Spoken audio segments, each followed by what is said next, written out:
Last year, it was DeFi. This year, it's NFTs. However, there is a problem with NFTs, and this little project has the solution. And look what's happened to its price. That's what I'm going to be talking about in this video.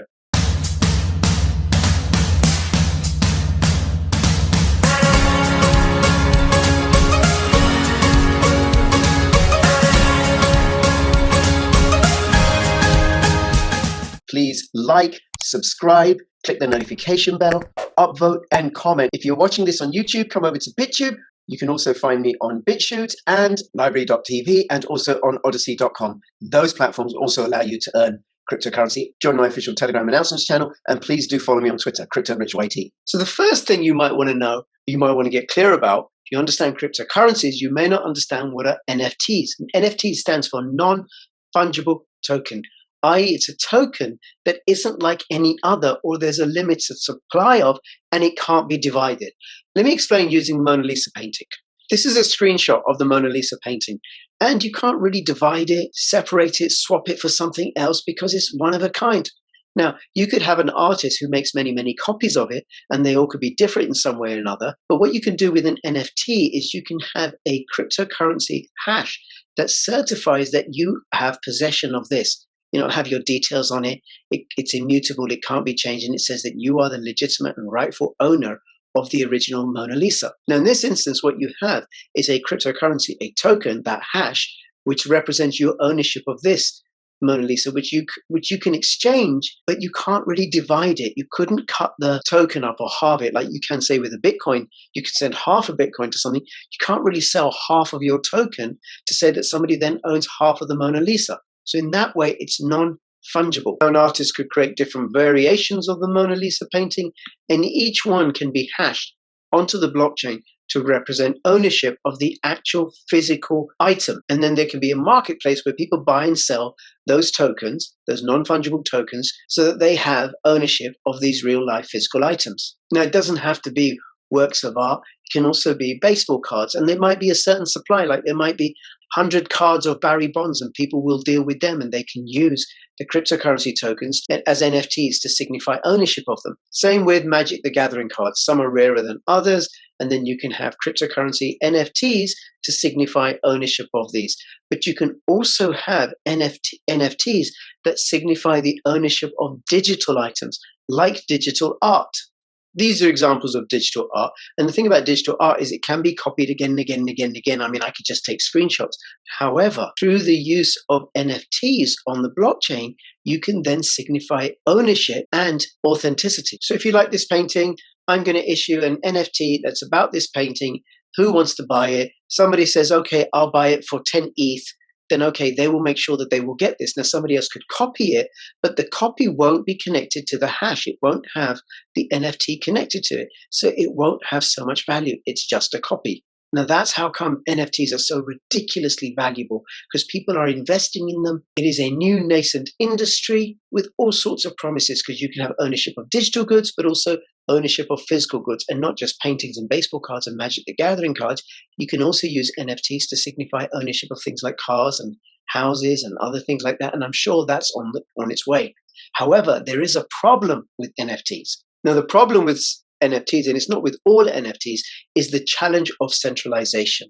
You've got these cryptographic hashes, these NFTs, these non-fungible tokens that signify that you own a certain digital item or physical item.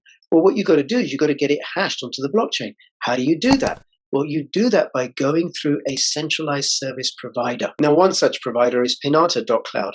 And what they do is they allow you to register and upload and manage your NFTs onto the IPFS. And IPFS is Interplanetary File Sharing System.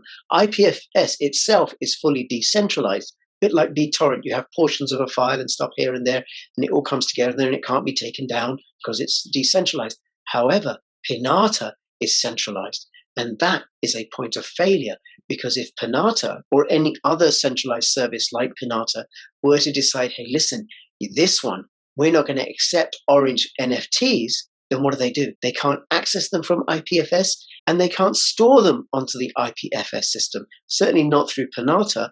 And while Pinata may not do that, we're in an environment where there's increasing censorship. Other centralized service providers may also follow suit. What NFTs need is a secure, decentralized, censorship-resistant storage system. And that is exactly what Ether1 offers. Imagine a world where content was completely held in the public domain, hosted by the public, and 100% immutable. The idea of a completely decentralized, democratized, and community-hosted internet is not only a utopian dream, but is now achievable by Ether1. Ether1 is a member of the Blockchain Privacy, Security, and Adoption Alliance. It also includes Turtle Network, Komodo, Dragon Chain, BitTube, Firstcoin, Ergo Platform, Sentinel, and Pirate Chain. And these projects all work together. They collaborate to further privacy, security, and adoption. Now, I have a very exciting video coming up involving the BPSA members. So please subscribe, click the notification bell so you know when that video is going to go up, and also comment and like and do all that business. So this is an article from one of the team at NFTs. And the title of the article is The Rise of NFTs and Ether1's Fight for Anti-Censorship and Decentralization. Ether1 is an Ethereum virtual machine blockchain, meaning it shares many properties with Ethereum, but it has one core addition. And this core additional technology is called EtherFS, Ether file sharing. It's a decentralized file storage system built on top of the Ether1 blockchain, utilizing IPFS, interplanetary file sharing. Decentralized storage is a technology that enables data to be stored redundantly on a network of global nodes with no outside ability to censor or delete your data.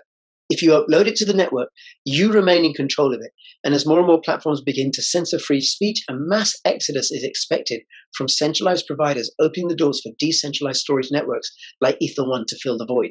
The Ether1 network and EtherFS solves this problem of centralized data access for NFTs by decentrally pinning uploaded data to a randomized selection of global nodes. And in turn, the blockchain pays these node operators for their storage services. If a single node goes offline, the data is quickly replicated on another healthy node. Uploads on EtherFS are far cheaper, little as a fraction of a cent per upload, and far more resilient compared to centralized pinning services. Now, Ether1 are going to be deploying several tools to assist in NFT minting creation, as well as several tools to facilitate the deployment and integration of NFT marketplaces on Ether1 or EtherFS. And as NFT usership and ecosystems grow, we're going to see a need for more robust data storage and pinning methods for these digital collectibles, and Ether1, EtherFS are going to be at the forefront of this evolution into pure anti-censorship and decentralization. Now, as well as its commitment to privacy and censorship resistance and decentralization, Ether1 allows token holders to earn a passive income by providing bandwidth to the network, and they receive payment in the form of Ether1 tokens. Now, I'm going to have all the links in the description below if you have any questions. Remember to click the notification bell so you know when that special BPSAA video is coming out, and it will feature Ether1. And between now and when I see you next, please keep filling your pockets with crypto profits. This is Crypto Rich signing out. All the best. Bye-bye.